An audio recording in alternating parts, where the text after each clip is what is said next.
is their annual meeting, and then you can hand it over. And then John will take it away. Isabel went to a swim meeting. Well, we hope. Myers. I'd like to leave a little bit here, actually. Okay, all right. You could do that.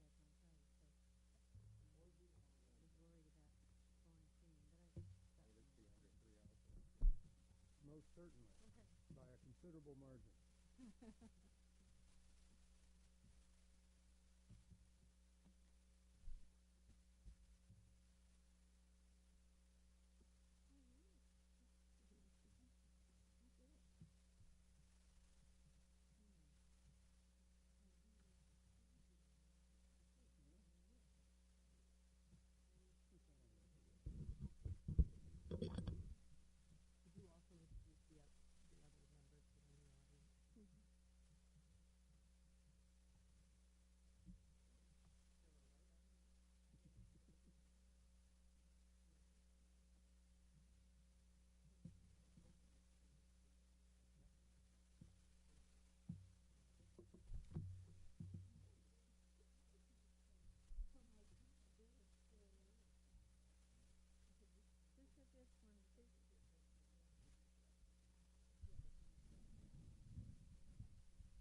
I didn't hear what you said. Can you say it again, please? A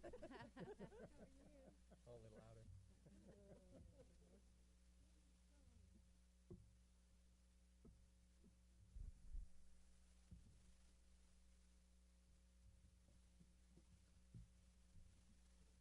working really, really hard. She worked over the weekend on. She will not get her work. She has that side of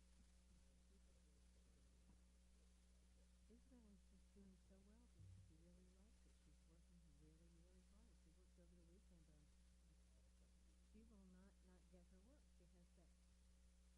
Yeah, I was always that way. If I didn't have my work and it wasn't done, I was like, I can't go without my work. She's very much that way.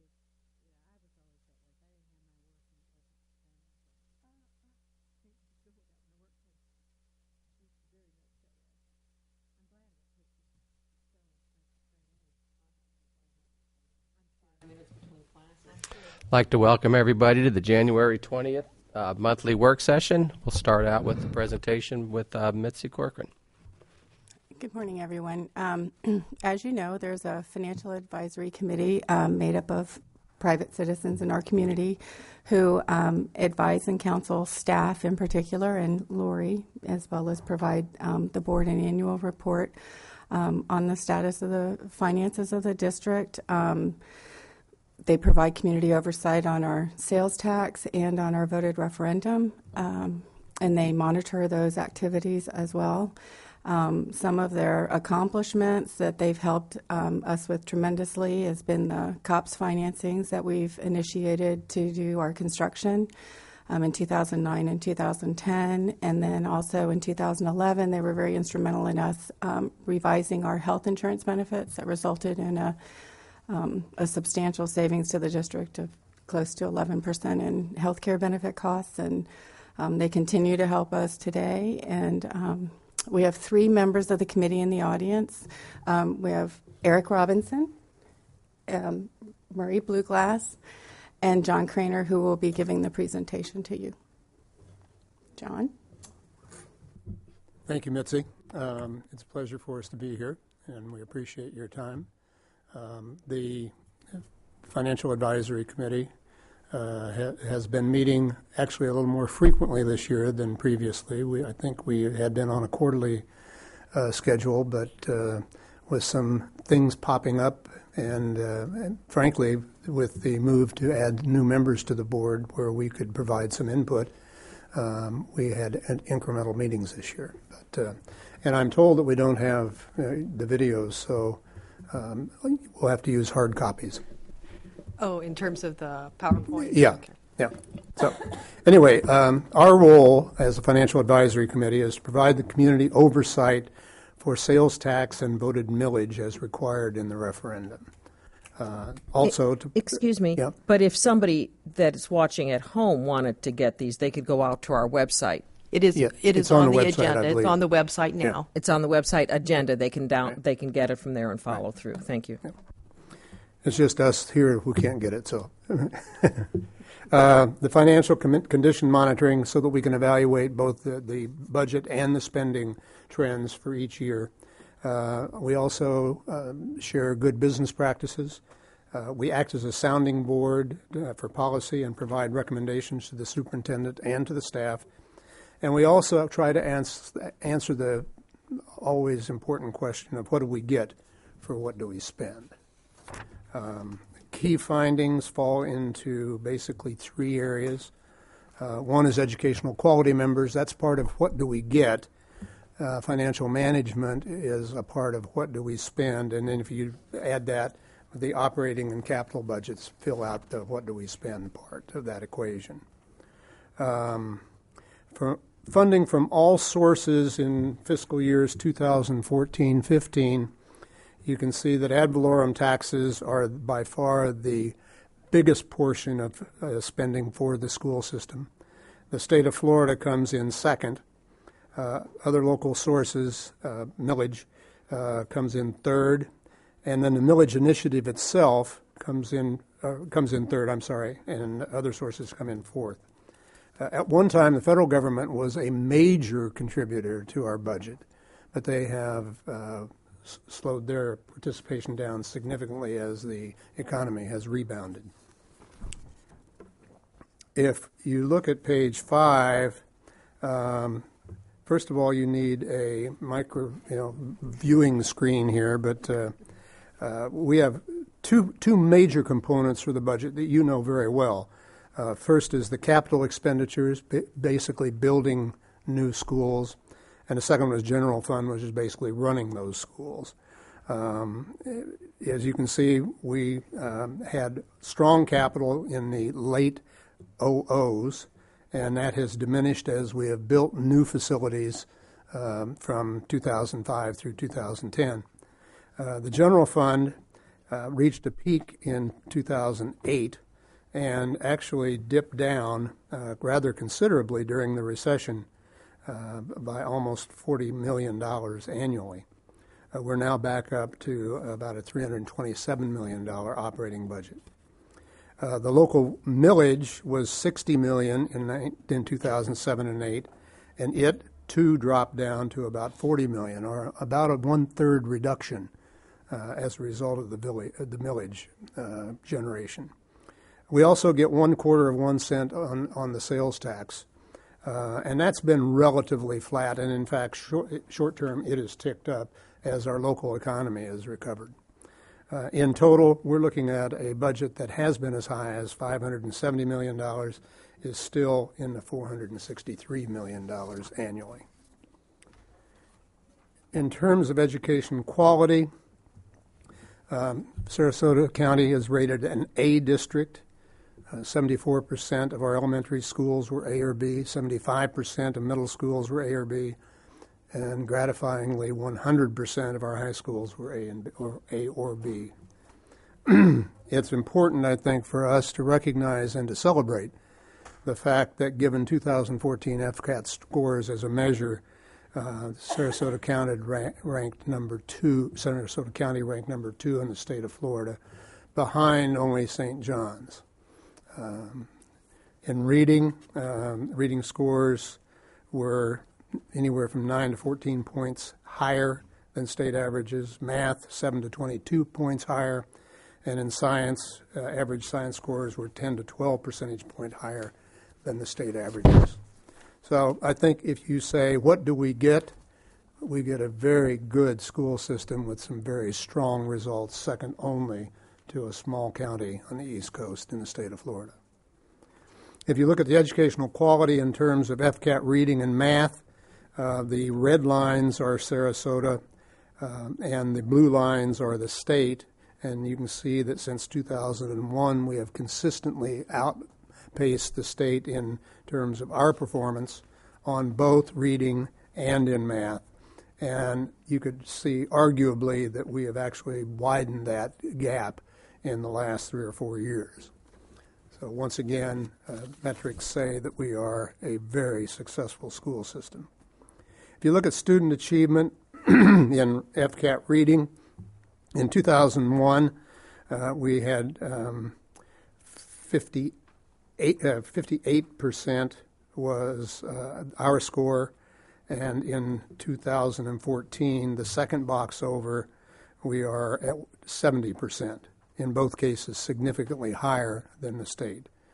If you look at the ethnic makeup of those scores, we showed strong improvement with our white students, very gratifyingly stronger improvement, but not as high overall with our black students, and very strong improvement in reading with our Hispanic students, but again, trailing the test scores of our white students. If we look at the FCAT math, we see very much the same kind of picture. In 2001, we had a 59% overall rate and 65% with white.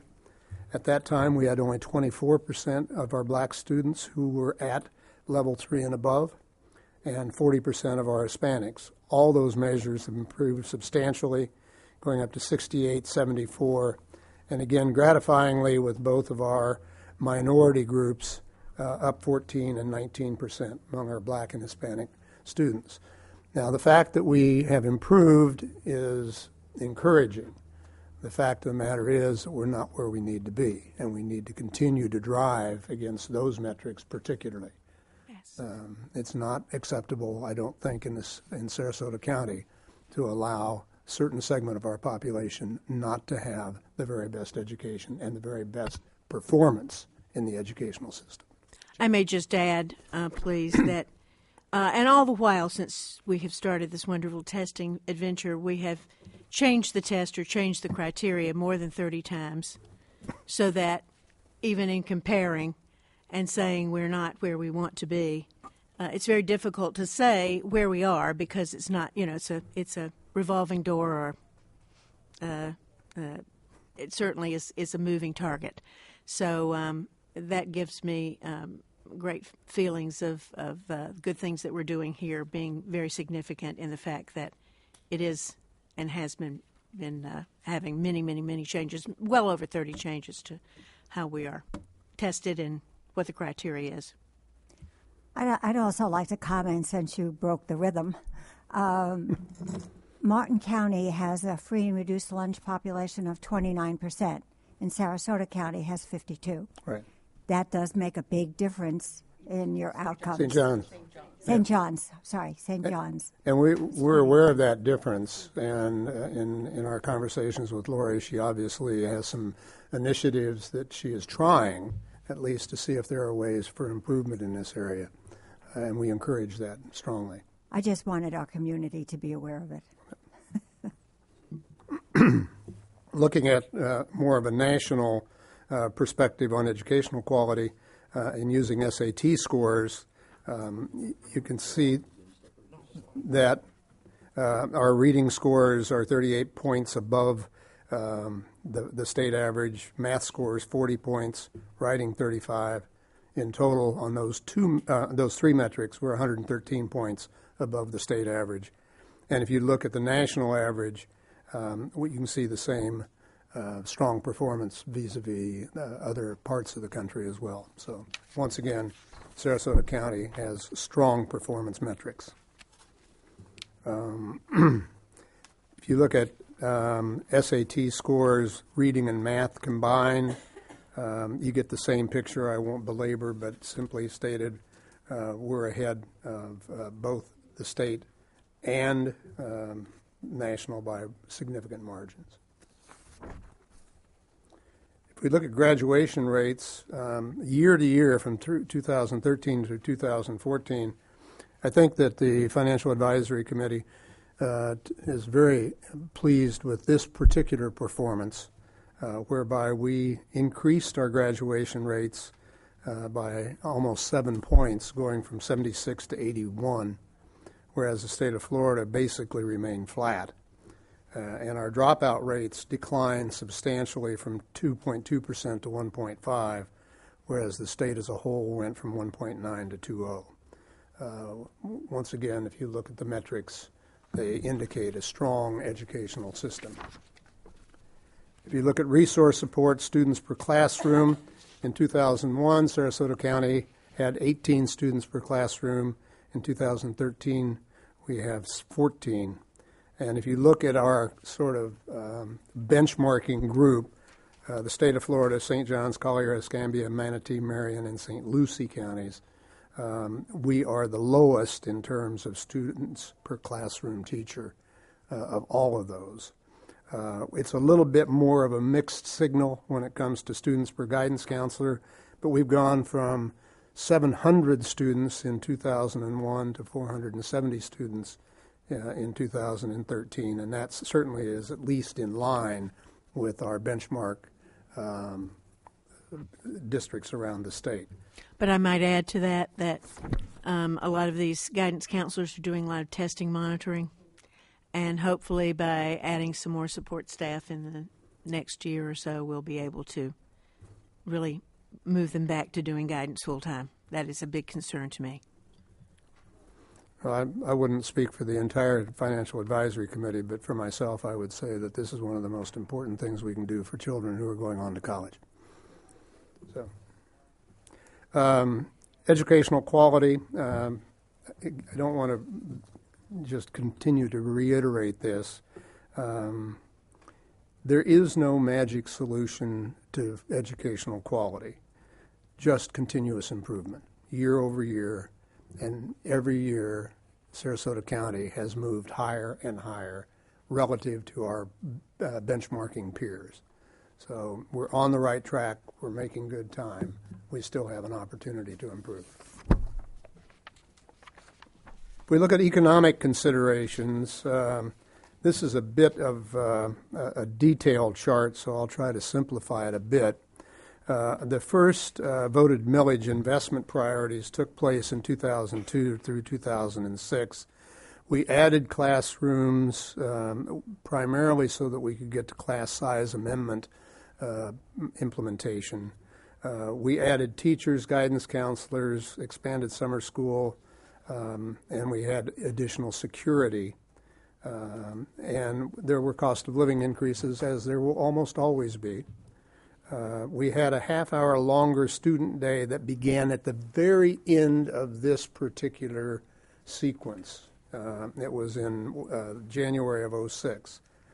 And then we began to see early charter school financial impact as we provided some support to this county's charter schools. The second investment, the voted millage initiative, ran from 2006 to 2010. A significant part of that was cost of living increases, but again, we see the full impact of a half-hour student day. It's almost as much as the cost of living increases. We also continued the program enhancements that were initiated in 2002, 2006. The charter school financial report support increased. And while teachers were no longer supported by the state funding formula in art and music and technology, we continued to keep those teachers in our classrooms in Sarasota County. The most recent full millage investment, again, additional teachers, which were no longer supported by state funding formulas, once again in art and music, visual performing arts, technology, foreign language, school media. High school transition planners and class size used most of that budget. Half an hour longer student day continued. Program enhancements, another $40 million. And once again, we see increased investment in the charter schools. So in a nutshell, that brings us up to where we are on the current millage vote. Once again, we are providing incremental teachers in our classrooms over and above what the state requires, and what the state supports, importantly. We continue to have a half an hour longer school day, and we see continued support for the charter schools. As I look at this, it seems to me that with 4 elections here and very resounding support for incremental funding for our school system, that what we're doing in Sarasota County is responding to community expectations and demands for excellence in education. Now, I wouldn't sit here and tell you that that's a done deal. I wouldn't say that it will ever be a done deal. But if we can continue to grow and enhance our performance, then we will have an exemplary school system. As a note, there were several counties that had it on their ballot to add the extra millage, and I think they might have been looking to Sarasota and see how well we've done. I know the school board members were, but perhaps the public was too, and they passed them all. Wasn't there like 4 or 5 that passed the extra voted millage this past year? Thank you. One of the things that's happened since actually a couple years ago, was a citizen initiative that funded an independent review of the Sarasota school system by MGT of America, a consulting firm in educational areas. I'm not going to bore you with all the details here, but that was a very thorough examination of our school system. It was done by an independent outside consulting firm. In my judgment, and I was involved in most of the discussions that took place in that, that was an unbiased review of our system and our performance. They came away far more impressed with our accomplishments than they were concerned about our weaknesses. And you can see that there were 73 commendations, and very, very rarely do you see anything higher than 50. So this, again, third-party assessment of our school system, very good. There were 89 total recommendations, 71 of which have been completed, 16 of which are in progress, and quite frankly, 13% of them were put on hold or declined because we either didn't have the resources or it was judged that they were not worth the time and energy that it would take to take them to fruition. We have 16 financial impact recommendations, and as you can see, I'll just go down the bottom line here. The first year we gained $1.5 million. Second year we saved almost $4.4 million. Third year we saved $10 million. And our opportunities in year 4 and 5, which still lie ahead of us, are another $10 million. So if we just meet the obvious opportunities for year 4 and 5, we will be well in excess of $26 million. And I recall that consulting contract called for, I believe, $100,000 of consulting work. So fairly good return on investment there. And I think most importantly, an outside educationally focused consulting firm coming in and looking at our system and telling us what they thought was very, very good and some opportunities that we had for improvement. And the good was obviously very important. Looking at our financial reserve position, you can see the red line is very straight. The green line is very straight and a lot lower. And the blue line bounces all over the place.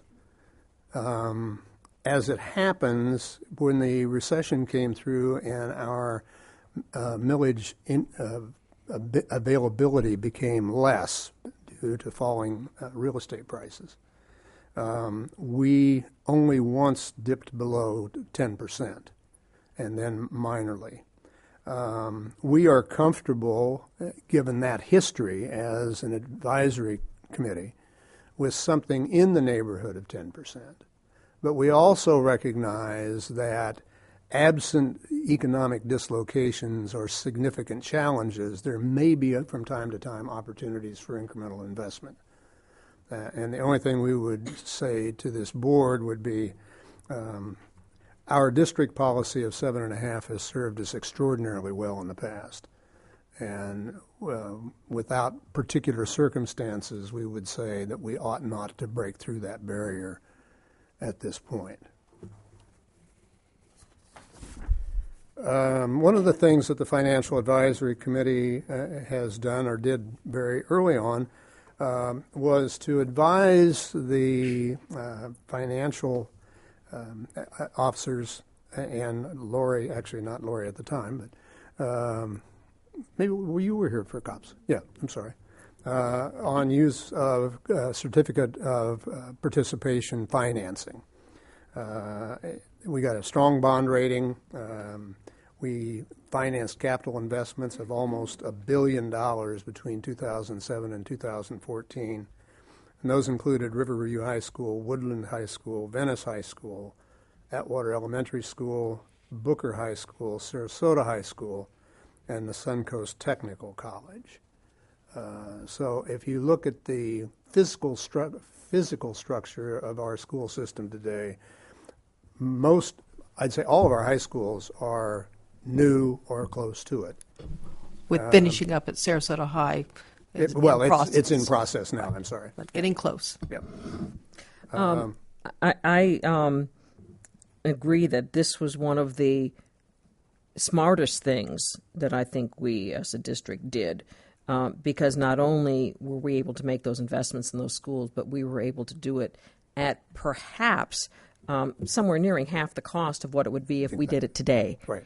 And when we add that, the value that we added to our students, and by keeping our economy going, I think the rewards were just remarkable. But I believe that the Riverview wasn't part of the COPS. It was part of the capital investment. No, it was but I not think part we of paid COPS. cash. We didn't use COPS for everything. We did it selectively. All right. So I just wanted to make sure that wasn't. It was part of the capital investments, Right. but it wasn't part of COPS. Right. We paid cash. At the time we used COPS, it was a new investment opportunity, a borrowing opportunity for us. And it turned out to be just an enormously productive one for us. In fact, are we making money on that? On the one qualified school construction Right, bond, yeah. we actually have negative interest on that one.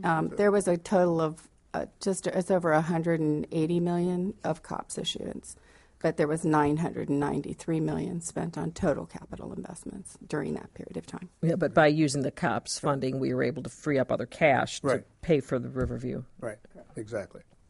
I did not mention Suncoast Technical College, but I do want to look at it with you very briefly and take a look at what that has done. I mean, I have to say every time I drive by on Beneva and look at that, it's such a major improvement to what we had before. And once you get inside and see what's going on, it's an even more impressive improvement than what we had in place before.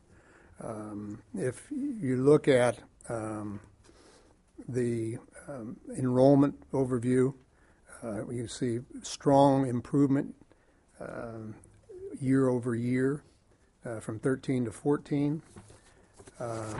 Just as important and perhaps more important on the next page, our high school has stayed relatively flat, but the adult general education skyrocketed in 2009, 2010. And that's when the recession was biting deeply here in Sarasota County. People were losing their jobs, and a lot of those people were turning to Sarasota Technical College to enhance their employability through the acquisition of new skills. And by the way, none of this includes what I call my wife's, going over to make sure she gets the pictures right off her electronic camera and all that sort of thing. None of those classes are included. So, Yeah. If you look at program exit information and you look at completion, Suncoast has gone from 81% to 94%. The placement has gone from 74% to 92%. And licensure has remained almost exclusively above 90% in those programs where licensing is a requirement for employment. So this has been, at least on an overview basis, a very strong investment in the local economy as much as in the local educational product.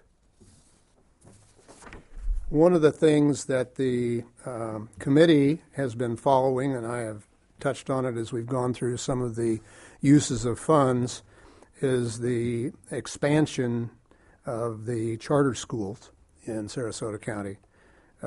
If you look at 2007 and 8, about 5% of the enrollment in the county was in charter schools. In this current year, it's 15%.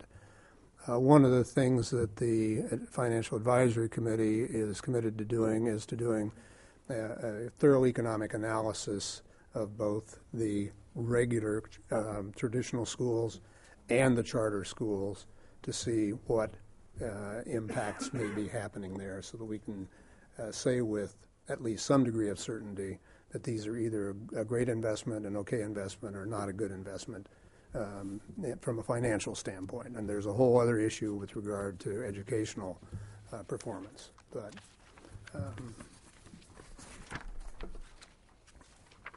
if we look on the return on investment, we added instruction time, reduced guidance counselors, increased school security. We came into compliance with class size. We enhanced technologies and support, and we maintained art and music, and we're probably one of the few systems in the state that continues to have a full, robust art and music program in our school system. Returns, FCAP performance remain high. And we are an A district. We have all A and B schools. We have strong SAT scores, increasingly high graduation rates, reduced dropout rates, and achievement gaps that are closing among our constituents. This is not what I would call absolute proof of a spectacular investment, but it is a very strong linkage between what we have and what we've spent. Put another way, from our perspective on the Financial Advisory Committee, we don't want to cut the funds that we have been providing to the school system to see what happens, because we're pretty convinced that what would happen would be negative. So in summary, Sarasota schools rank as second highest in Florida. A voted millage has enabled educational quality enhancements, an average annual investment since 2002 of over $44 million. The decision to maintain strong reserves have provided critical funding cushions. Some of the schools in the state in the late aughts fell below even the state requirement of 3%. We did not come close to that, as you well know. Flexible financing has funded needed capital projects, and over 80% of budgeted is devoted to people when including charter schools.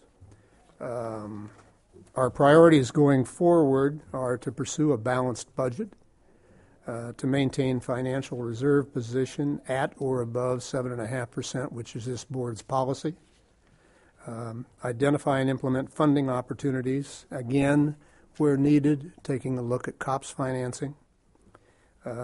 Review employee benefits and their financial impact on the budget. We're looking to continue to hold and reduce health care costs where possible. One of the things that the Financial Advisory Committee did was to advise Lori and Mitzi that we could reduce health care costs, and we did. And we've held them relatively constant since, even though they have creeped up a bit. One of the things we want to look at in the year ahead is whether the school system has the capability and the financial wherewithal to engage in a self-insurance program for health care. We went down and looked at a program they had in Charlotte County and talked to their board members about the savings they've realized. I don't know, over 10 years they haven't seen increased cost, and so there's been great savings there. I don't know if you've had a chance to look at what Charlotte County is doing, but I guess that's something that's being done around in several counties in the state. We can take a road trip. Okay. That's they have their own clinics. Right. and in two different parts of their community. And I know we've been talking about this for a number of years. I'd like to see us move or expedite this a little bit because I'm very concerned with the changes in healthcare federally, how this is going to impact our costs. And I think it's a very important for our employees, and I think it's very important for our budget that we try to get more control over the biggest impact that we have in benefits. So I'd like to see us move forward this sooner rather than later. One of the things we also want to do is to finalize the MGT study results. As I said, we think there should be in total over $25 million of savings there. Do an analysis of charter school economics, as I indicated. And this board has decided, and I think we are very supportive of your decision, to expand our committee to 10 people. We have been operating at a 7 level, although in the last year that's been more often 5 or 6 because of absences. So the 5 or 6 are very capable people, but I think a bigger audience for every issue is a better way to go. So one of the things we also want to do, and taking from the discussion of the last referendum, the notion of more community outreach, this committee will take it upon itself to inform the community on educational achievements, which we've done with you today, to engage the community on educational opportunities, and to reach out to organizations within our community. This list is a what if, not a must do or a limit, but Greater Sarasota Chamber of Commerce, Venice Chamber, Northport Chamber, Council of Business Associations, Gulf Coast Business Exchange, Sarasota County Realtors, and then the community organizations, Tiger Bay Venice, Tiger Bay Sarasota, the Argus Foundation, community foundations in both counties, and neighborhood associations, importantly. So we will take that on as a responsibility and as a communication commitment on your behalf to share these data and information with those groups in our county. And I think that's huge and very, very important for our community. We can say it's on the website or you can get a copy, but people don't. And then, you know, the fact that they see a presentation and that requires them to ask another question that they require an answer on. So I think that would be a very helpful thing for us. I also think it's a good idea because it's like they feel that we're benefiting from it, whereas you, as an outsider, you're giving your honest opinion, you know, and not connected with the school system at all, which is really key to having people listen to you and understand what it is you're saying. So thank you. That's really great. Thanks. So would you be going out to these organizations Yes. and doing a similar presentation? Right. Okay.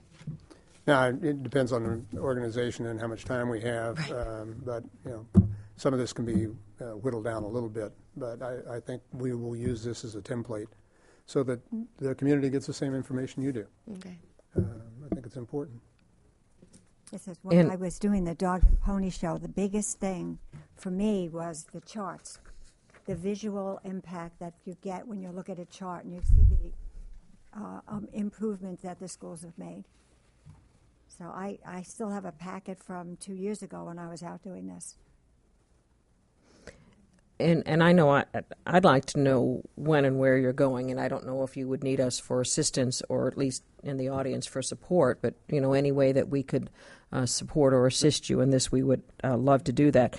And, you know, that orientation we were talking about for your new members and maybe even for some of your current members that might want to know more because, you know, some of the things we do are, you know, are really great, and I think you as a business person would like to see some of those good ideas that we're using. But we're also looking at perhaps taking that into a community outreach for that too. But we'll take it by steps. We don't want to do it wrong. We want to do it right. If it gets really good, we can probably start charging for it. So. Revenue generation. Yeah.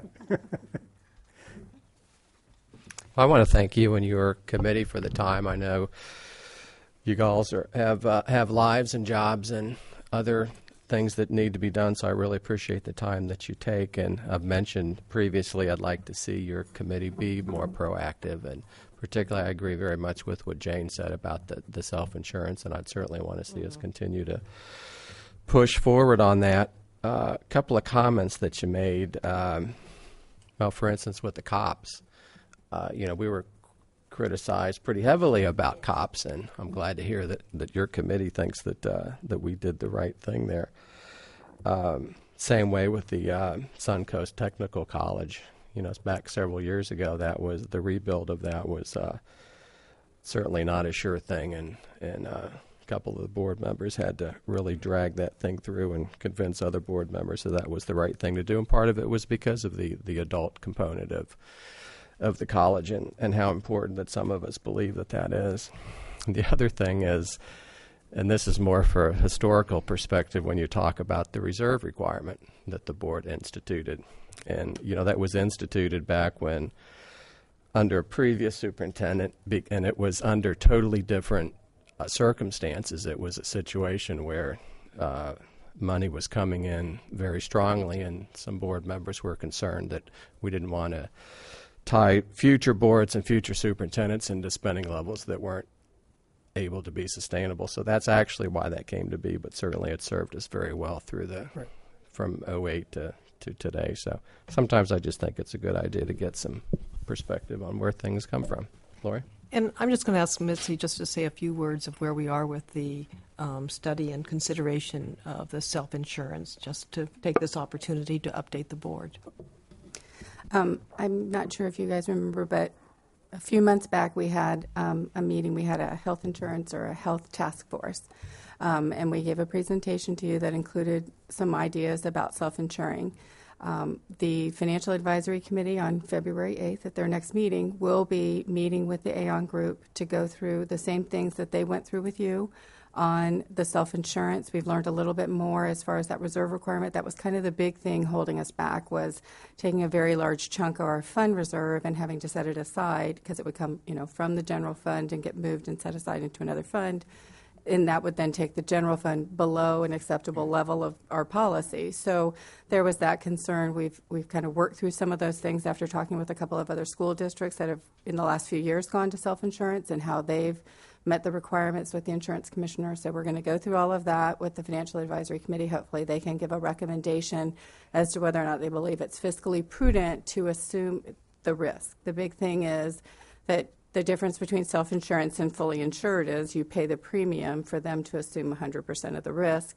If you're self-insured, you assume 100% of the risk of the health costs for your employees.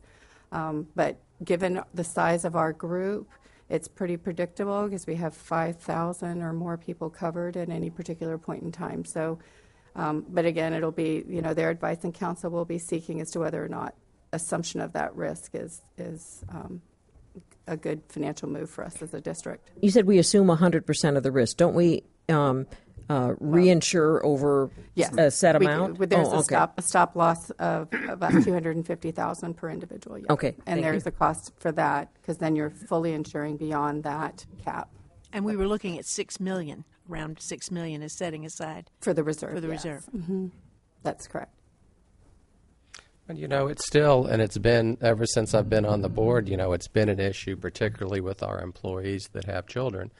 It's extremely expensive for those employees to insure not only their spouse, but their children. It's been an issue, like I said, for years and years, and it continues to be a problem. And hopefully, if we could go the self-insurance route, that would help particularly our employees with children. Okay. One last thing, if I could. I'm sitting here because a terrific guy named Bob Wyndham used to be the chair of this committee, and as you may very well know, has had some health problems. But he ramrodded this committee's business for a number of years, and we all owe him a great debt of gratitude for his leadership. And I also want to let the board know what a valuable person he was. Particularly, he was there in my transition and served as a mentor to me And he is a person I greatly appreciate with his leadership skills, and that he's always mindful of providing a service to others. And he has been missed and will always be an honorary member of the Financial Advisory Committee. Has he been recognized officially by us for his work? I don't think there's been an official recognition, and we wanted to take this opportunity just to let the board know that although he can't be there in person, certainly his spirit remains with the Financial Advisory Committee. I think we you should frightened me a little bit when you were talking about Bob was. Bob still is. He just isn't on the advisory. I mean, I saw him at church yesterday, Yes, but he's still here. He just isn't on the advisory board. Actively participating. Yeah, so don't send Lila any letters. No, but he is, understandably, he has made this decision to not be actively participating, and we just certainly wanted to recognize his valuable Frank, contributions. may I suggest that you write a letter and let us all sign the letter, please, thanking him for his service? I think that would be a nice thing to do. In another thing, we were talking about the Suncoast Technical College, and that might be a term that some of the audience is not familiar with. It used to be SCTI, and we've changed it to Suncoast Technical College. And this Saturday, they have an open campus to celebrate the rebranding, the new name, from 10 to 2. It runs in conjunction with their 10 to 12, yes, 10 to 12, in conjunction with their farmers market that day. But there's going to be a chance to dunk the administrator there, or bounce houses for the kids. But there'll be tours of the campus. Who are they dunking? That'll depend. And there will be scholarships that will be awarded, so there's a way of registering online, and those people who are interested in taking one of those wonderful courses can do so. Yeah, there's 2 free years scholarships for that you can go online to. Isn't it Suncoast Technical College? Facebook, and register for that. So Yeah. or Facebook, and so we think that's great for our public. I just really quick, first of all, thank you so much, because like they said, this is a volunteer. You guys, you step up and take your time. I know how busy all of you are, and we greatly appreciate it. I did want to, I know with the newer members, you'd mentioned you guys meet quarterly prior to. What is your plan, or do we have a schedule of your meetings going forward? We do not have currently a schedule. We're talking about the possibility of moving from once a quarter to 6 times a year because of the things that we want to be doing. Okay. And rather than doing ad hoc meetings, we should have a schedule that makes sense for everybody. Okay. But correct me if I'm wrong. That's meetings that we do not attend. No. Okay. Thank you very much. Thank you. Thank you. We'll now move on to Mr. Lempe and our capital improvement plan.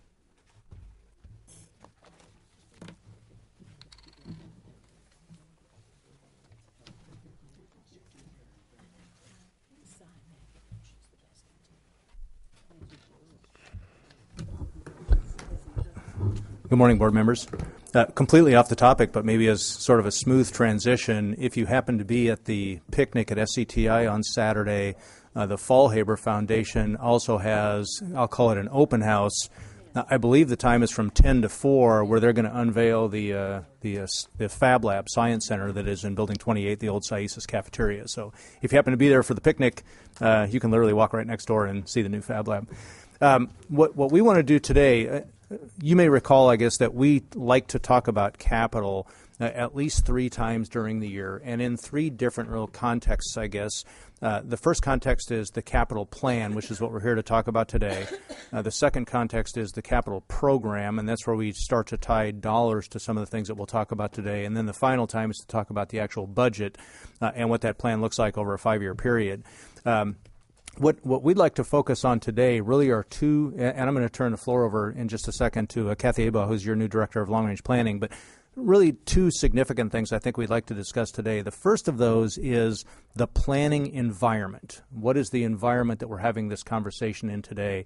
And we were just almost laughing how much that environment has changed, if not over the last year, certainly over the last 2 years. We've gone from a time where enrollment was flat, if not declining, to a time when I think you'll see as we talk about this, as Kathy talks about this, that if we're not experiencing pretty rapid growth today, this community is postured for that. And so what does that mean in terms of your capital plan and how we obligate limited capital funds? And then the second thing we want to talk about a little bit is the board's goals and strategies relative to the capital budget. And the reason we'd like to talk about that is we'd like to come back to you next month at the February workshop and talk a little bit about the capital program and tie dollars to some of the things that we want to do beginning next year and through a 5-year plan. And we'll show you that whole 5-year plan next month. But as we develop that program, we want to make sure that we're having the conversation in the context of what's important to you. So part of what we want to do is present what we think we heard from you last year, talk about are there any changes in those goals and objectives, some examples of what we're doing with the money, and then just get a feel from the board, are we still in the same place relative to our capital budget and our capital priorities? So does that kind of make sense as a roadmap? Okay. With that, I'm going to turn the mic over to Kathy and let her walk through the CIP. Good morning, everyone. We first started this discussion back in October when we presented our request to extend for at least one more year the impact fees, which we have done and the county adopted in December on our behalf. And in doing so, we said at the time that our crystal ball is a little bit hazy right now as to what's happening with development, and this plan really tries to establish exactly where our questions are. We recognize that we don't know what we don't know right now, but we know the questions that we need to ask. And specifically, we have some questions on the demand side. The projections that you see in here for enrollment going forward are primarily based on birth. And for the period of time where growth was stagnant, that was appropriate because we weren't getting new people coming to Sarasota County. And even a couple of years ahead of that, when the housing market was very high, you weren't seeing a lot of families move into the county. So it was appropriate to predominantly look at births when you are doing your enrollment projections. However, things are changing. The market crash has readjusted the price of housing in Sarasota County. So now as housing comes back and residential development comes back, we expect that families will look once again to Sarasota County as a viable option for them to move here versus moving to either Manatee or Charlotte and commuting into the county.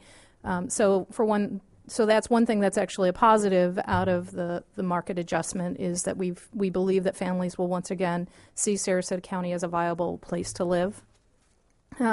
We also have questions then on how many of them will come, where will they live? We know that the market is different in terms of the development projections. We talked about that in October, that we see 5 major development corridors starting in the North County between Lakewood and Fruitville, going down to the central part of the county along Clark and then into Venice, which traditionally hasn't been a family-oriented community, is definitely changing into more of so. Then you get the area between South Venice and Northport and then into Northport. So it's not as clustered as it had been in the past. And in the past, a lot of development, especially family-oriented development, happened either in the north part of the county or in the south part of the county. We now see that that's going to be more distributed throughout the county. But where are they going to locate, and what is that influence then on our schools in relationship to where our schools are located, and also the influence of alternative school options? So that leads us to some very specific questions about service. What's our maximum capacity at our existing schools? We know on our elementary level and at our high school level, many of our schools are at their maximum capacity. And so if we do have new students, where are they going to go, and how do we expand our educational services within our existing framework, within our existing schools? And if there is a need to build new facilities, where do we build those new facilities? And if we need to acquire new school sites, where do we acquire those new school sites? So we do know the questions we need to ask. While we don't exactly understand the answers to them yet, we know what we don't know, and we know where we need to learn. And that is why we have, and you approved, the hiring of Tyndall Oliver at your last board meeting to conduct for us a growth management study to look at these questions and help us understand what the planning horizon for us is in terms of how do we continue to deliver excellent services to our community. So our study that will be completed through this year will evaluate those questions, and as it looks to how would we potentially fund future investments. As you know, we have had the impact fees under a moratorium for now 5 years. What money we have had in our budget is going to be utilized and completed, exhausted through the development of the new Suncoast Technical College in Northport, so we won't have any more impact fee money to spend on future school expansion. And that's really going to lead us to what this report is telling you is our major question. We have, during this period of kind of no growth, low growth, stable stable enrollment, we have utilized all of our funds to put back in and reinvest in our existing infrastructure and our existing facilities. We've pretty much spent the dollars that we have. We are now suggesting to you that you will want to look at your capital budget when we present it to you next month with an eye towards some savings, some resources. We know we're not going to have impact fees, at least for the immediate future. We're going to hopefully once again start getting those monies, but at least in the immediate future we won't have those resources to utilize. So we're going to need to look at the funds that we have in our existing capital budget. Yes, we're going to get some increase because our tax rates are going up, our tax investment will increase, but do we want to start saving some of those dollars instead of continually reinvesting in our existing infrastructure so that when we look at the 5 to 10 year range, if we do need new facilities, especially at the elementary level, which is where we think we're going to need them, that we have the funds to do so. Coupled with that is that we've done a really good job of reducing our dependency on portables.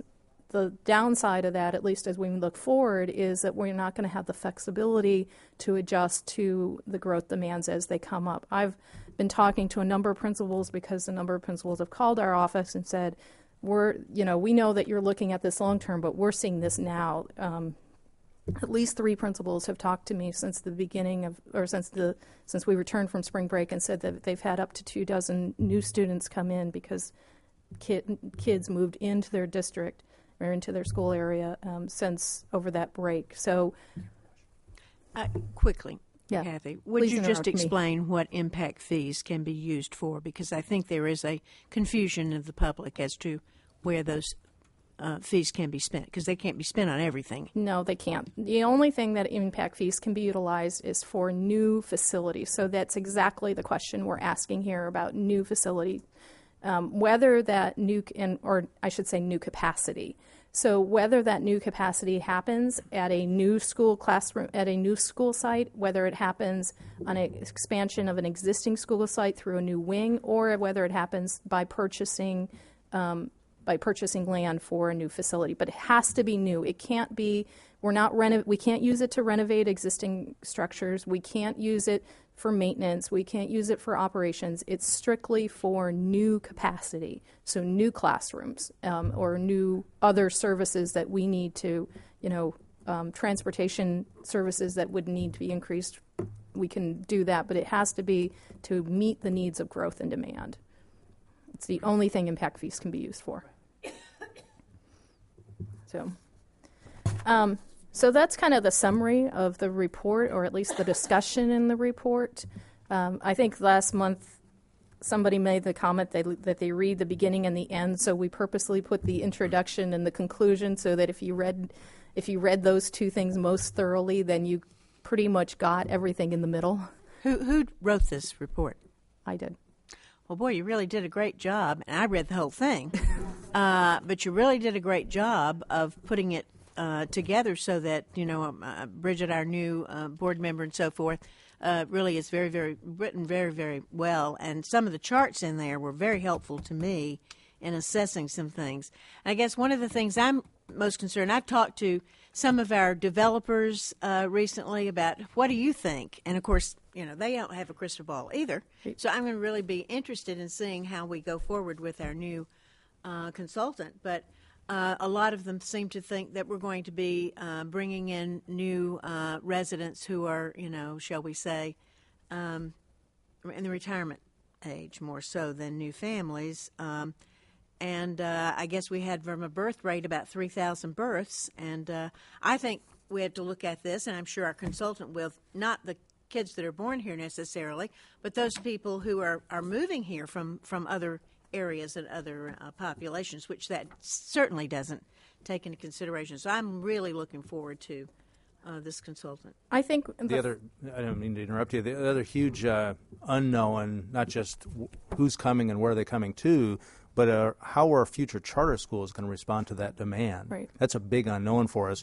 Even if you know that you have an increased enrollment of 4,000 kids, are you building a new school or a classroom wing to respond to them? Some of the answer to that depends on what's the environment in the charter school movement. And we also have some pending legislation that might happen this year relative to charter schools that say, wait, you have to look at capacity and need and uniqueness in an area before you can come forward and suggest opening a charter school. In other words, just moving into the community as we have seen in the last few years of people going, oh, I think we'd like to put a charter school there. Well, what do you think? Well, let me know. We've got a developer that bought some land that would build a school that would lease it to us. They're going to have to be more thoughtful, and I'm really hoping legislation like that might take effect because we certainly have to adhere to those guidelines. When we decide to open a new school, we don't do it unless we're at capacity. Right. So I think some of those things would be very helpful to us, and I really encourage that. I agree with you, Jane, but the thing is that you can see in the budget already that's being proposed $100 million in capital funding for charter schools. And the question, though, at charter schools still is that there need, if a charter school, we need to remember if a charter school closes tomorrow, we need to be able to absorb that capacity. So there is that issue. I'm going to go to your, okay. You can finish off with that. Ms. Goodwin, you made the comment about whether or not who will we attract. The chart, table 1.4 is on page 8, at least it is on my copy. Is the age group comparison by the county as opposed to the state. And that does show that it is true. Sarasota County is an older population. And page 8, it's the table 1.4, it's the one down in the bottom corner. We as a county are an older population, and we have, as relative to the state is fairly even across the board by all age group sex. Ours is higher at the 65 plus, but we still recognize that workers, we need our workers here, and the downturn of the economy has reduced the cost of housing to a point that families may see it more affordable. So we do think that, yes, we're always going to be an older community. That's who we are. That's who Sarasota County is. We're not going to change that tomorrow. But we will always have a strong population of families who want to live here, and our schools are one of those reasons. I can tell you for myself, we chose Sarasota County because of the school district here. We could have lived in another county and commuted in, but we chose to spend more money on our home because we wanted our children to be raised here. So I think the fact that we do have a very strong quality of life, it meets the needs of the older citizens, but it does attract families as well. So I think that, yes, they're probably right. Their major target is still going to be seniors, but with the seniors, there's going to be students.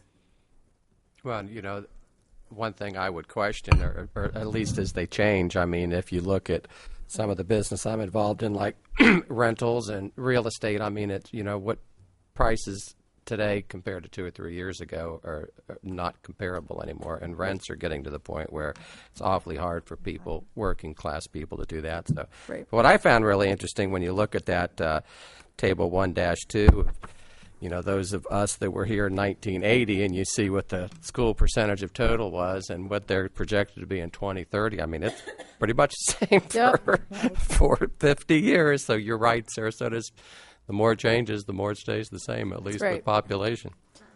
So even if we get, even if we still maintain an older population, there's still going to be students that are going to come with that. Ms. Brown? One thing that concerns me, and I don't bring it up or haven't brought it up before, and we really should have discussed it perhaps in our convocation of governments, and that is sidewalks and turning lanes near our schools. And perhaps, before we have another convocation of governments, we can get a report on that. Because I know the traffic on, and that's just because I live close to there, on Ashton. I mean, the traffic on Ashton, backs up the traffic on Proctor, and then Honoree and McIntosh, just for the parents getting to the Sarasota Middle School and the Ashton Elementary. And there's no sidewalks. There's no sidewalks. I mean, if you're going to have the kids walking 1.5 miles to school, give me some sidewalks. I mean, if those kids are walking on Proctor or Ashton, it is dangerous. And so I would like to have some, perhaps maybe we can discuss it in workshop, whether we want you to go on that, but perhaps to discuss having a report on the walking conditions within 1.5 miles of a school. Because that's what we have to transport, correct? It's 2 miles. No, we moved it to 2 miles. Okay. It's 2 miles statutorily. And there's actually a definition in law of what safe walking conditions are. And maybe the most important thing to understand is they end with the 6th grade. So essentially everything is a safe walking condition beyond the 6th grade. But for K-6, there are some very specific definitions, and we do have some areas that don't meet those safe walk conditions, and as a result, we bus those kids. If in the area that you're talking about, for example, if you know where Bliss Road is, if you went right out the front door of Sarasota Middle and crossed Proctor, Bliss Road on the other side of Proctor Road has right on the shoulder these great big wide deep ditches. Well, there's nowhere for kids to walk. Proctor has pretty wide ditches too. I mean, that's exactly the where I'm talking about.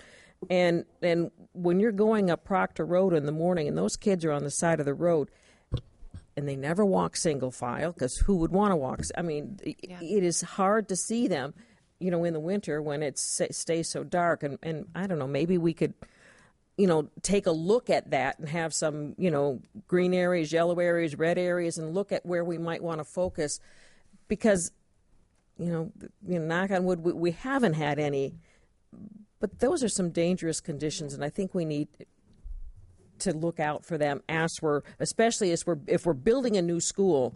I mean, can't we get together with the cities or the counties to say, okay, we're building a school here, we need a turn lane, we need sidewalks? Well, and that's kind of what happened at Atwater Elementary School, our newest school, is we put about, I want to say, $90,000 worth of sidewalk around that school on the city of Northport's dime. We did the work, but it was the city of Northport's money that Sue Buffard was the project manager down there. She hopefully it was their project. Impact fees. I'm not sure. I think there's some new statute, and maybe we can talk about this and work about. I think there's some new statute that actually says we now have an obligation to inventory our unsafe walkways and then communicate with the municipal governments who own them as to where they are. Know that stuff is, and I'll give you one example because we're a bit off topic, but those kinds of improvements, those civil kind of dirt level improvements are really expensive. And I'll give you one example. One of our competing projects in the CPT this year is to do something at the parking lot at Philippi Shores Elementary because their parent pickup backs up onto Proctor Road.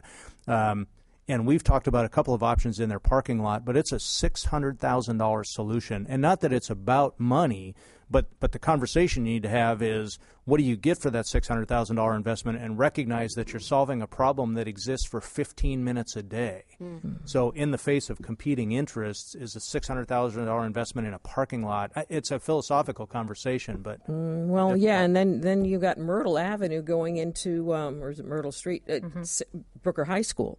I mean, well, just stay on your elementaries. You continue up Proctor, and Lakeview is there, and there's no sidewalks up there either.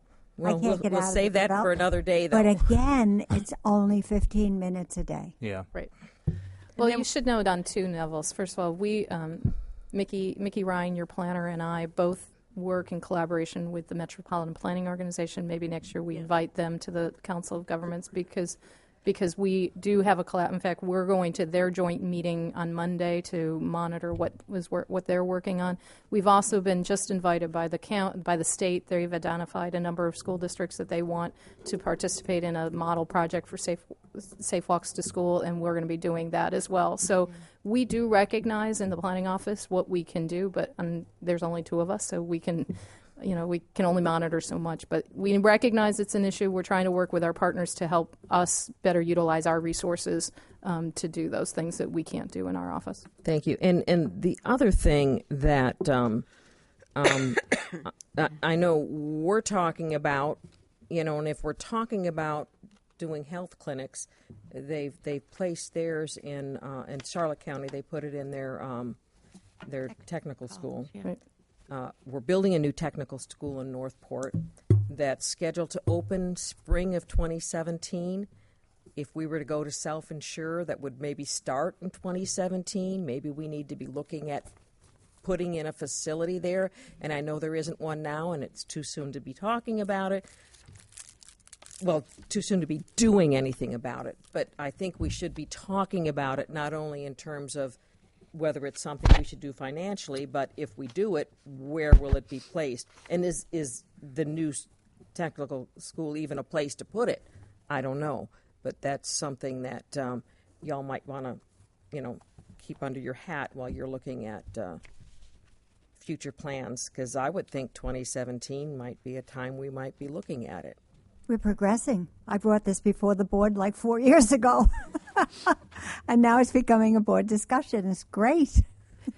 If there aren't any other questions about the major policy issues in here, I would like to quickly go through, we're running out of time for our segment, but I'd like to quickly go through Chapter 3, the goals, strategies, and projects, because this section has been redrafted by your staff. This year we spent quite a bit of time as part of our CPT reviewing what our old goals and how we lay Page this 24. out. Yeah, it starts on page 24. I'm sorry. We've added 2 new goals. So now we have a goal that is goal 1. It's basically your level of service or growth management goal. Your level 2 is your asset preservation goal. Your goal 3 is your safety and security. Goal 4 is technology. And goal 5 is a new goal to deal with capital funding and kind of just laying how we do what we do when we're evaluating these projects. The reason we'd like some input on this is that when we bring this forward next month, we'd actually like you to adopt these goals and strategies as part of the capital program so that we know that this is what we should be focused on for this coming year. So if there's any questions about it or if there's just some general concurrence that we're headed in the right direction, we'd appreciate that. Remember last year when we had this conversation, the board was pretty clear that you had 3 capital priorities, and in no particular order. They were asset preservation, improving the safety and security of our schools, and having a robust technology infrastructure. And so those 3 really haven't changed. And the 2 new ones are just kind of common sense additions at either end of the formula. So, How did number 1 become a priority over 2 and 3? And they're not in a priority order. These are just 5 goals. Yeah. So goal 1 doesn't mean it's top priority. It just means it's goal 1. I would look at them as all 5 of them are the same priority. The reason that they're organized the way they are is just that since this is kind of our growth management plan, we started with that goal that deals with growth management issues, and then the 2, 3, and 4 those are 2, 3, and 4 those are our primary programmatic issues that we deal with, and then 5 is how we fund it all. So it's the board's goal priority. I thought was always safety and security is our primary. Yeah, it's That's the only. why I'm asking for clarification. Yeah, it's only organized the way, and I mean, goal 1 and 5 could probably be put together as 2, 3, 4, and then or 2, 3, and 4 could be done 1, 2, 3, and then 1 and 5 could be done at the back. But it's organized the way it is just because it's the first one is the planning instrument. Flow of the process. Yeah. Right. Yeah.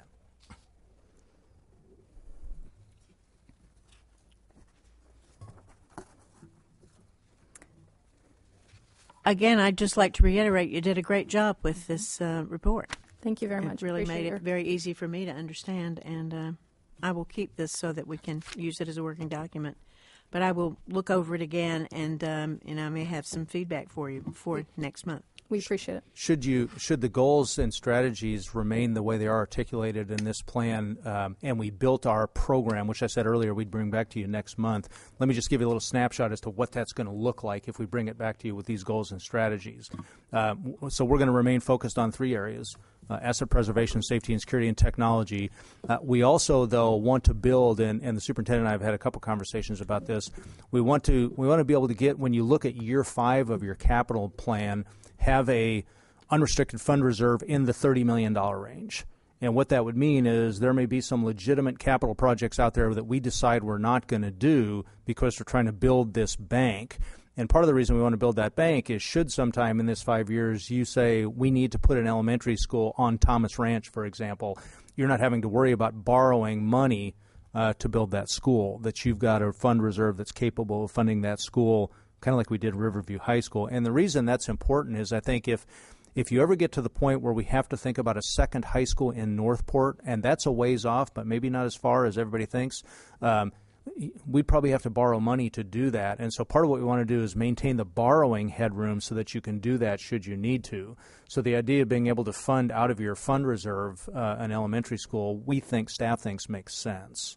So that would be, and we don't see that as a goal or strategy, but you'd see it in the program. One thing else that I learned when we were up at our FSBA meeting is that why it costs so much to build schools. And they said schools are built to a higher standard than other buildings.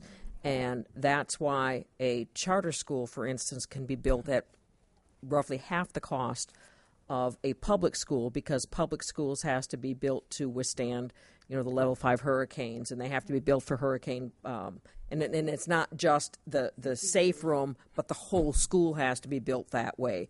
They have to be built to 50-year standards, where charter schools, and I would assume private schools too, in most buildings only have to be built to the 25-year standard. But schools, and it's, they look at the long range, that school's probably going to be there for 50 years, but also for the safety and security of the students and the community, because the schools are the hurricane shelters in most areas. But I found that interesting, because you were saying, why does it cost so much to build a school? Because we're built to different standards. That was something I just learned this year.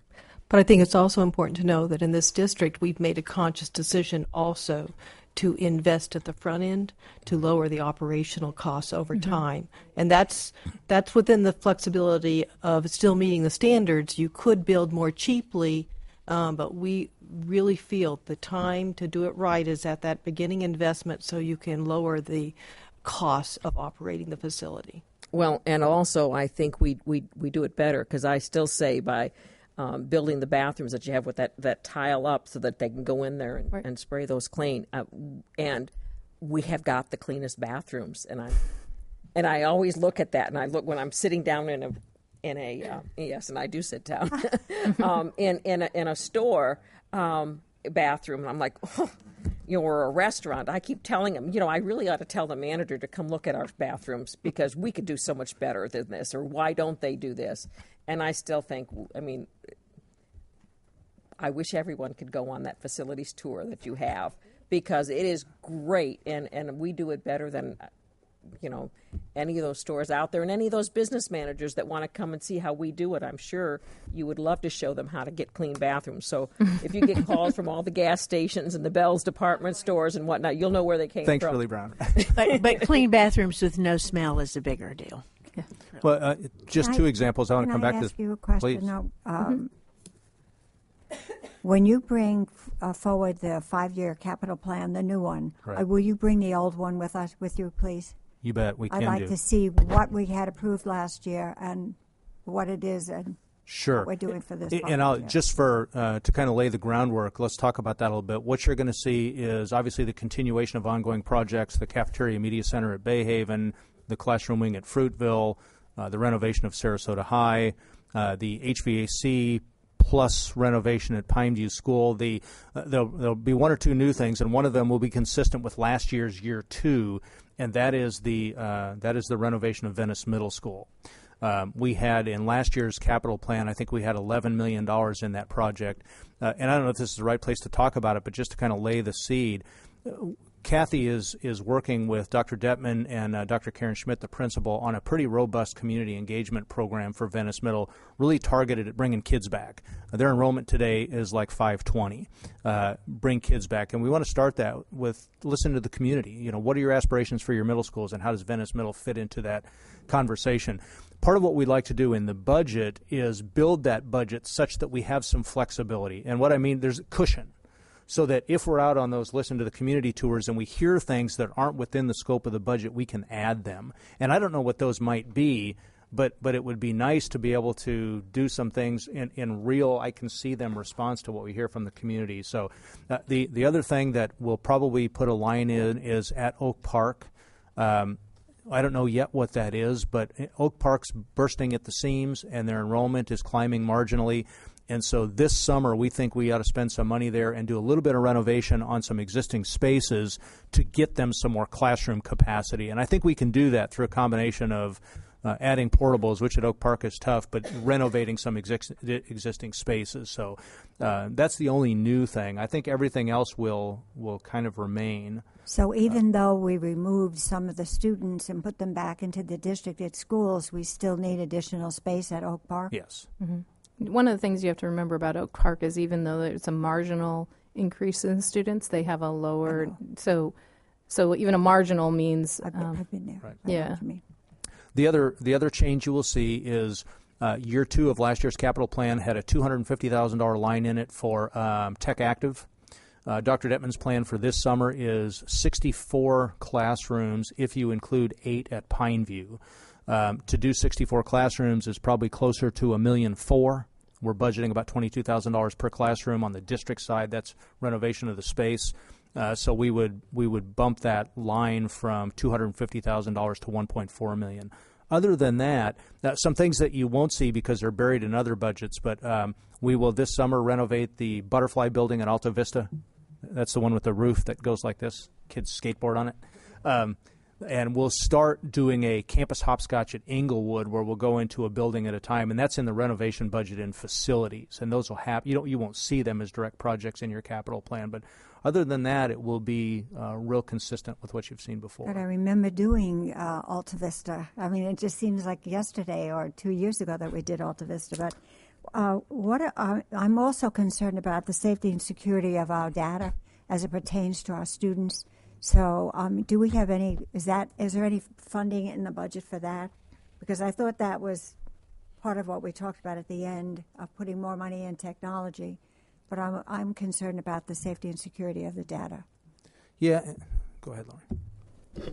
Well, there is limited in terms of capital dollars in your capital budget for that purpose. However, there is scheduled and planned a security audit of the district to analyze our procedures in terms of access, so that will be conducted using the IT budget. Thank you. When is that something we're doing, did you say? You know, I think they're in the early process in terms of if it's an RFP, and I don't recall, but I know that there is every intention of going forward with that audit. Yes. I'm looking to see what else I have marked in here. Just to complete the growth management discussion, as we said, we do have and have started to discuss with our consultants, Tyndall Oliver, about the plan.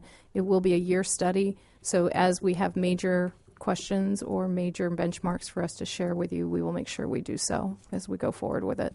Our goal is to at least have some budget direction before the completion or before the summer, so we can have it as preliminary part of the budget discussion for next year.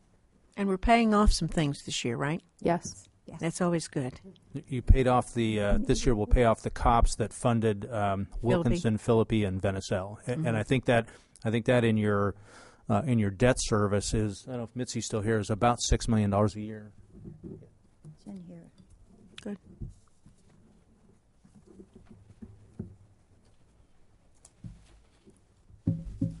Well, thank you very much. Thank you very much. Thank you. Okay. I think we'll move on what I'm sure will prove to be the least controversial item today. Lori? As part of your budgeting process, knowing that there was a potential possibility of having some additional funds, I wanted to lay the groundwork for information to the board as we consider decisions for next year's budget. And so asked that school levels and departments submit to me what their most critical needs were. And generally, that there were, it wasn't to be a list, it was the one and two items that they felt were extremely critical for the operations and student achievement goals of our district. And so those were submitted and reviewed, knowing full well that this is not something that we would anticipate being able to fund in 1, 2, 3. This may be, a 5-year list of items that need to be considered, but at least we begin that process.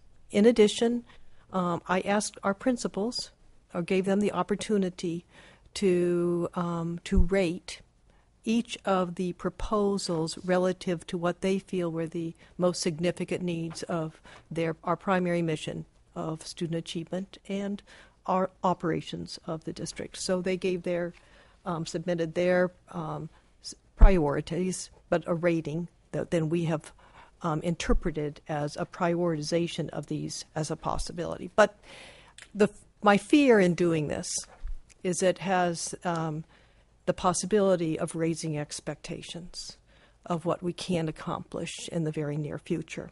So I have, in my talks to faculty, I've done what I can to help them understand that the return of additional dollars to our district, I believe, will be a slow one.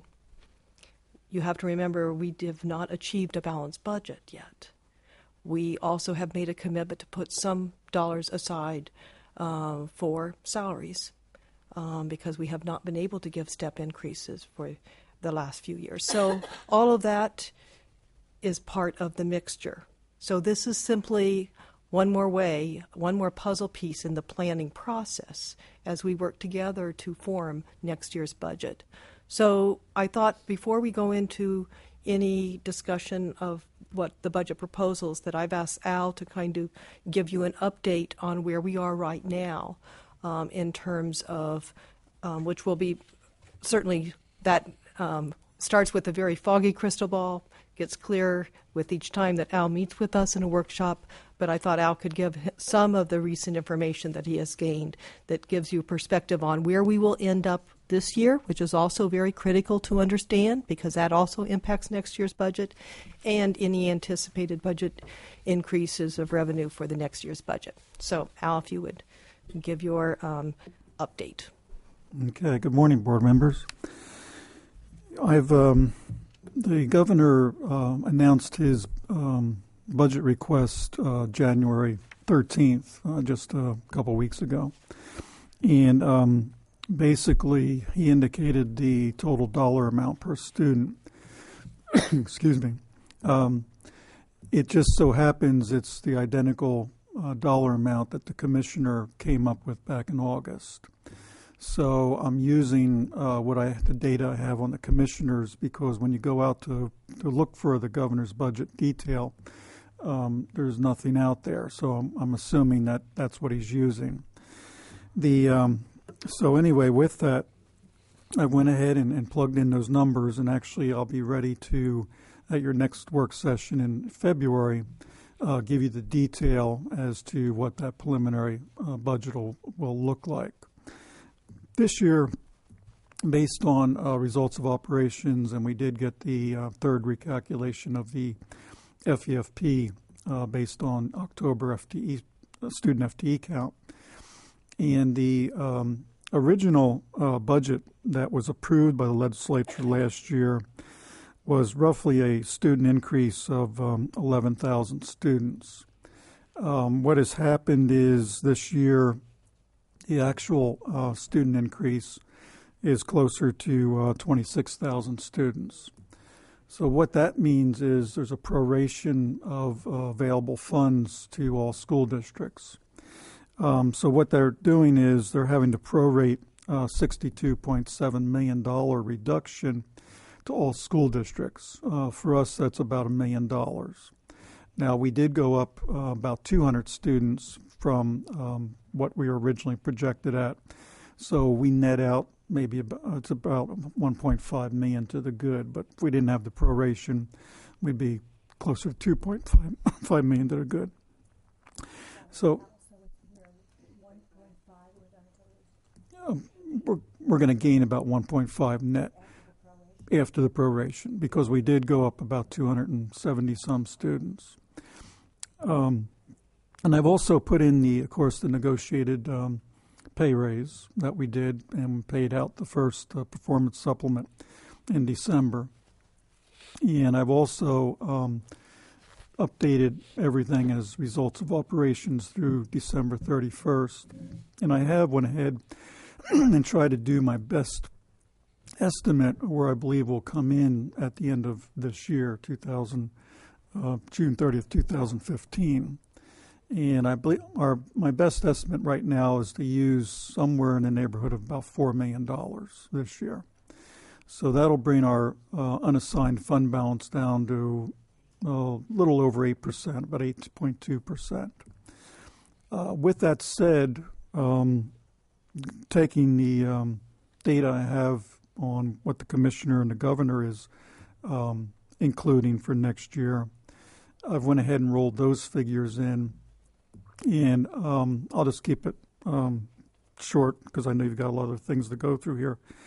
But unfortunately, based on the preliminary data, I was really hoping to be able to say we had a balanced budget for 15-16. But my preliminary data right now shows we'd be somewhere about 2.5 million using fund balance or unassigned fund balance for the next fiscal year. Some other things. Al, could you go over that again? They had to reallocate, for the more students. So there were 62.7 that they had to. What were we expecting in additional dollars last year, and what did we actually get? I mean, what was that difference? We're going to net about 1.5 million. But we had originally planned for. Well, if we had received the money with no proration, we would have gotten about 2.5 million more. All right, so when the budget came out, it said we were getting 2.5 million, but we're only getting 1.5. Right. Well, actually, your original budget, not to confuse the issue, was to use a little over $3 million. With everything said and done, and looking at everything, how things have transpired, it looks like we're going to use about a little over $4 million for this year. All right, thank you. And again. Right now, the preliminary data does not show we would have a balanced budget for 15-16. We would be using 2.5, 2.6 million. Now, let me also bring up to date on a few things that, there's not a lot of talk about it right now, but the federal sequestration that they did 2 years ago, that is hitting all the entitlement funds. And so our IDA fund, which is your individuals with disabilities, that has gone down. And actually what we're going to have, the general fund is going to have to absorb this year about $533,000 that IDA cannot fund. And what makes it difficult with the funding on the individuals' disabilities grant going down, or these are services that were mandated to give students, whether by federal funds or general fund. So this year we're going to have to absorb about, like I said, about $533,000 that IDE normally would have paid. And my estimate right now that I've built into the budget is that IDA will go down another about close to $300,000. So I've built in my projections for 15-16 that we'll have to use more money to pay for things that normally were paid out of the federal grant will now be in the general fund.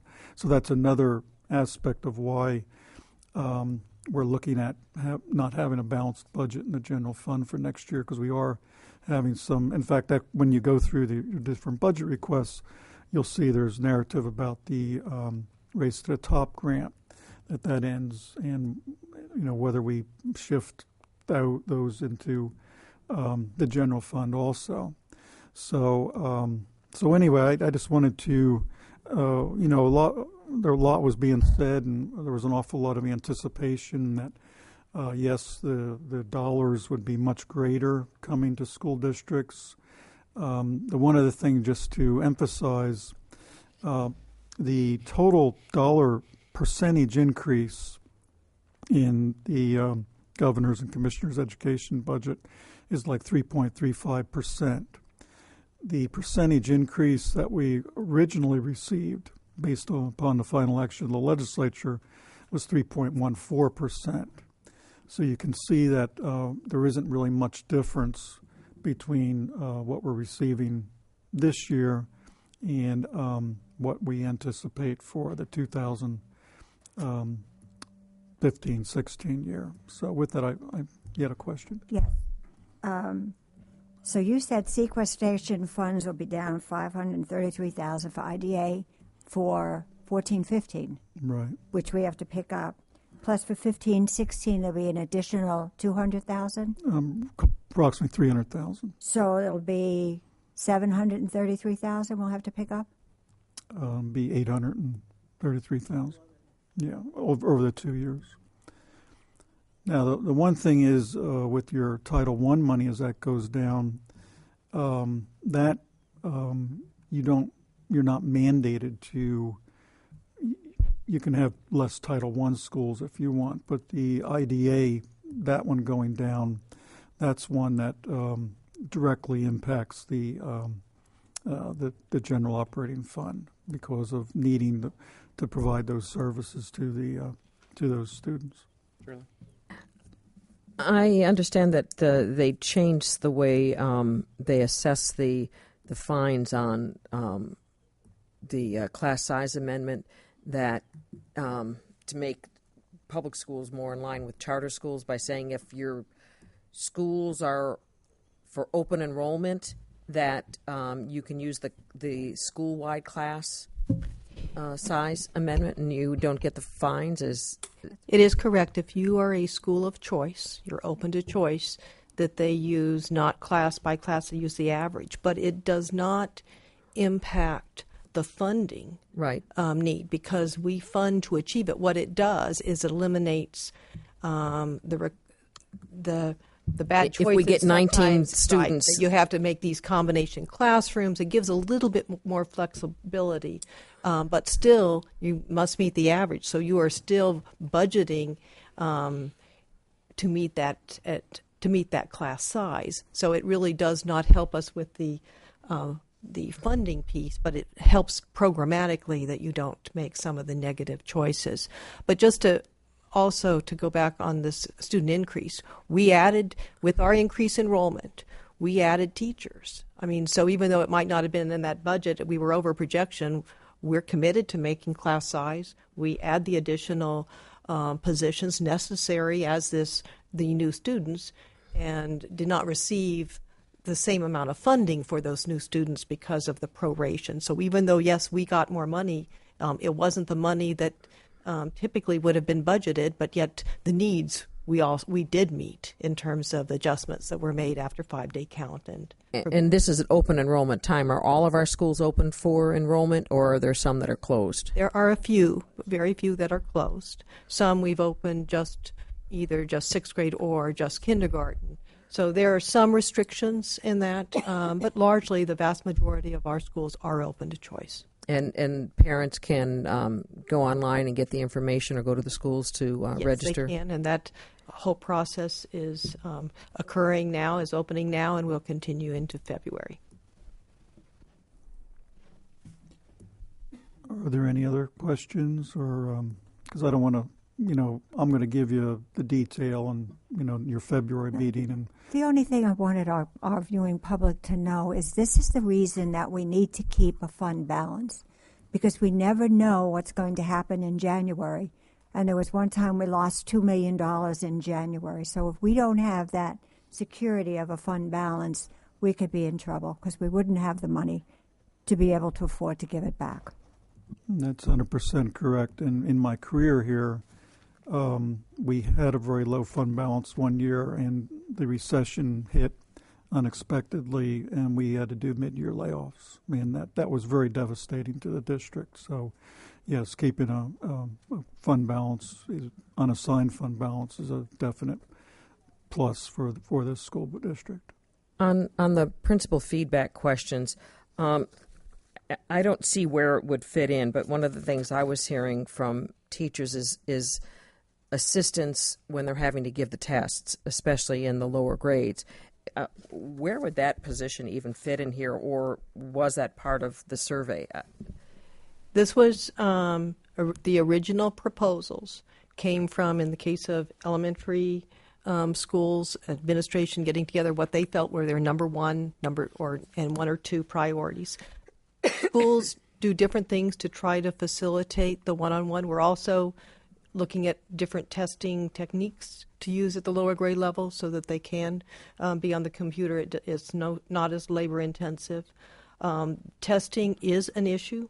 You will notice at the middle school that their number one priority was to restore an instructional coach / assessment coordinator. Just the logistics of accommodating so much assessment and making sure that students that get required accommodations are taken care of.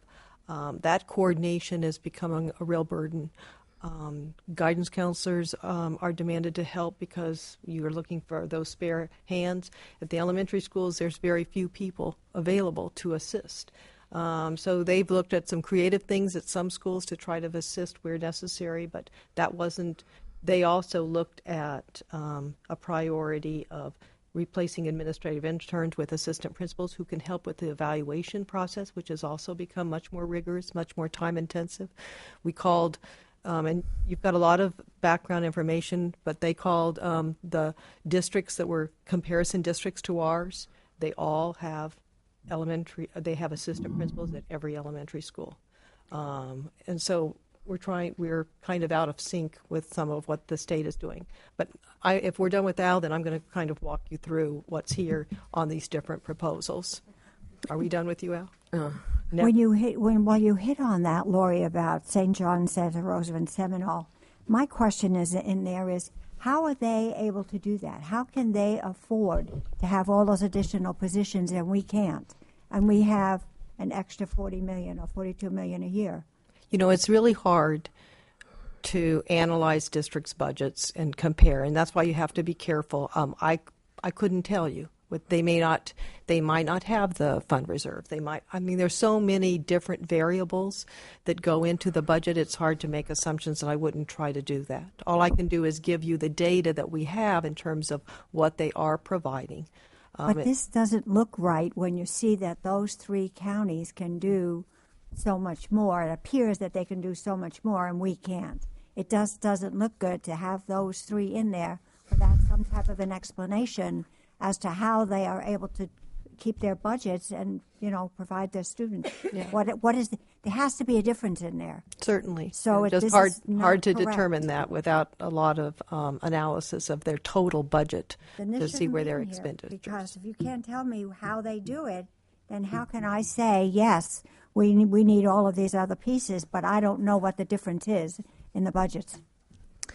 I was over briefly this morning watching the iReady training over at Felipe Shores. I think it's going on until 3:30 today. And the kids are using the mouse and the keyboards, but apparently it's easier to do. And they do say that, especially for the younger grades, to break it up into 20-minute segments. But some of the students know how to use a mouse and a keyboard, and I'm talking about even the one said even her middle school students. When they get them to the keyboard, and unless there's some, I think, district-wide way that we're actually teaching these kids to use the mouse and the keyboard, a plan. that it's going to hurt some of these kids, or I don't know, even those ones coming out. And that's something maybe parents can be working on too, is making sure that their kids not only use those swipe pads, but also sit down at a computer and learn how to use the keyboards and the mouse. Shirley, no because offense it's something meant, that they all need. but I was having a discussion and I was looking for some feedback I'm from sorry. the other board members regarding how we can compare apples to apples.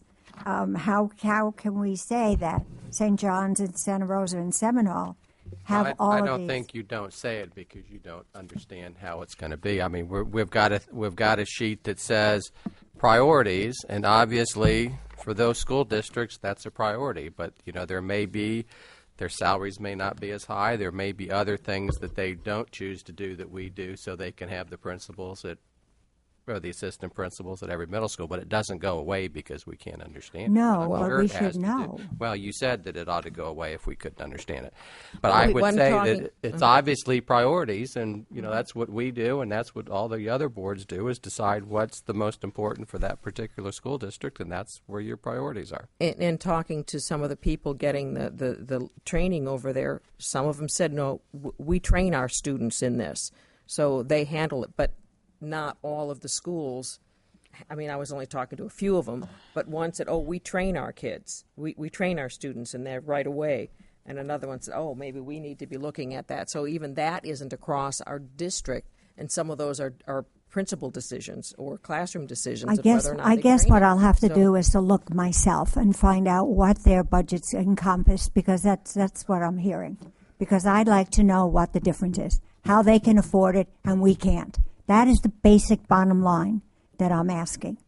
How can they afford it and we can't, and we have $42 million extra a year? Are you talking just about the assistant principal Yes. piece? I'm Well, right. know No, that more the- than that, they have a principal, an assistant principal, a dean, a curriculum testing coordinator, instructional literacy coaches. We did away with our instructional literacy coaches. We don't have any deans. And we have, and our elementary schools have no assistant principals. How do they afford it and we can't? Basic question. Just one correction in terms of, so that the public, I know you know this, but just so the public isn't confused in terms, we do have at our elementary at least an intern, and most of our schools do have an assistant principal. In fact, the difference between going from an intern to a assistant principal at those 9 schools that only have the interns is $226,000. So that is not a huge issue, but I just wanted to clarify so that it's not, we don't have any misinformation in terms of what we currently have. The difference between the interns, which is a wonderful position of training, and these are individuals that aspire to be assistant principals, they cannot evaluate. So the burden of evaluation is solely Falls on the principal. Falls on the principal. So that is the primary difference, of which to resolve that would be $226,000. But these are And that's a big deal. Like college. No. These are, I mean, these are skilled people. These are They're very just not- highly skilled they're just people, not but they are not assistant administrators. They are administrative interns. In fact, it's part of those are individuals that have either completed or in leadership academy, so they are aspiring assistant principals. And we take our assistant principals very often from that pool of Yes. people. Yes. As positions become available, they move into those positions. But it is a big deal if they can't help with evaluating, since that seems to be a big part of what is expected now to be done. And we know that that support services in general in our schools are lacking. Mm-hmm. And it can be anything from we don't have librarians, we don't have as many nurses as I think we need, we don't have as many guidance counselors or social workers. Mm-hmm.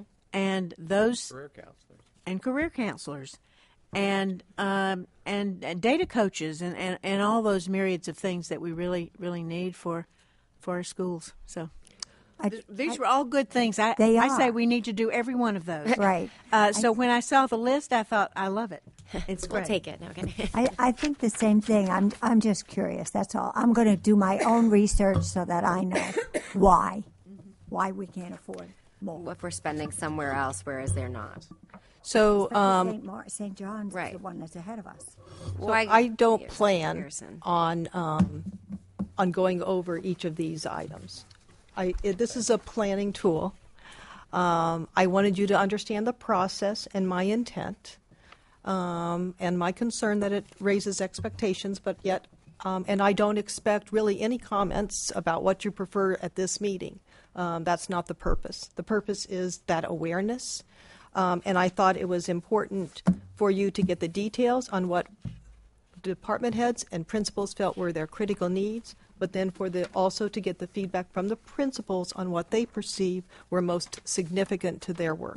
Well, I think the question, at least that I remembered being asked, because I think I asked it myself, was when we get to that time when we feel like we're in a position to add back some of all the cuts we've made in personnel over the years.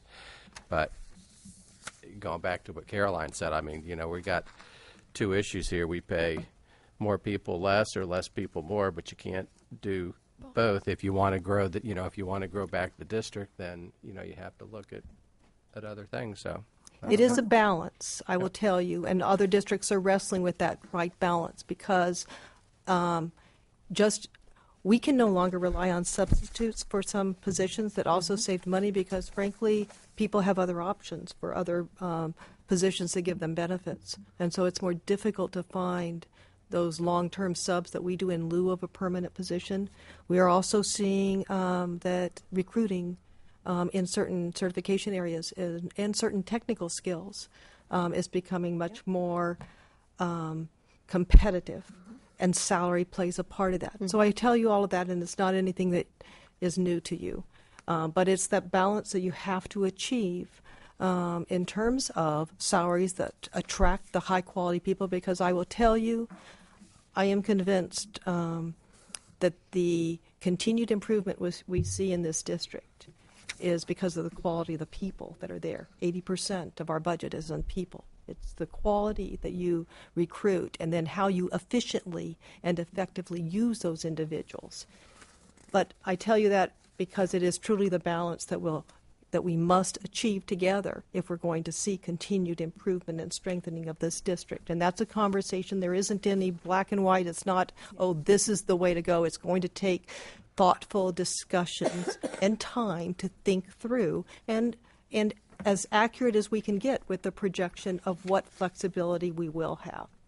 When I see salary increases or level increases for so many people in here, it's not that I don't want them to have it, but what is the priority? I mean, how much can we? Here we're talking about $800,000 that we have to now supplant for IDA funding, and yet, I mean, something's got to give, and that's I can't why see raising the levels of people. And certainly those may be far lower priorities on the list, but eventually, if you're going to attract, and I'm saying at some point in some of those positions, it may be difficult to attract good people into those vacancies. We've had occasions on recently where there's some positions that frankly would not be filled because the private sector was offering much higher salaries and we weren't willing to take someone with less skills. That doesn't mean those are things that we need to do next year, don't get me wrong, but there are things as you do budget planning over multiple years that need to be considered if you're not going to be able to recruit and retain high quality people. That also is an important part of this school district's ability to maintain high standards.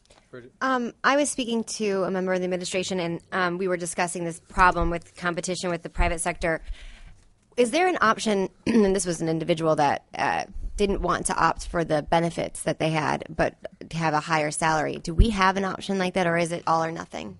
I mean, they can opt out of the obvious benefits, but we don't pay supplement we don't for any of that. Supplement, no. If they would choose to do that, they still does not have an impact on their salary. And that's more of a participation issue. Is that correct? Well, or? I think for just multiple reasons, it's never been the practice to allow that. I mean, basically, you don't want to encourage. People might make poor choices then just for thinking, oh, I don't need the benefits. I just want to have that higher salary. Sometimes in our younger days, certainly we were might be compelled. A spouse had it, and that's why. But and then we lost our competitive edge basically at that point. So, and I think I've heard that reiterated a couple times. So I didn't know. There's a few people that's the case, but that's And best practice out in other school districts would have similar input that's not things that school districts. And a la carte is hard to manage sometimes as well, and also now with this new managed health care and so forth, there are issues that you must take the coverage that an employer offers in certain cases. I know you don't have the options that you had in the past. So that really completes what I had wanted to do, what my purpose was today, just to give exposure and awareness to these different budget proposals as we work through the budgeting process. Anything else? Nope. We're adjourned. Okay.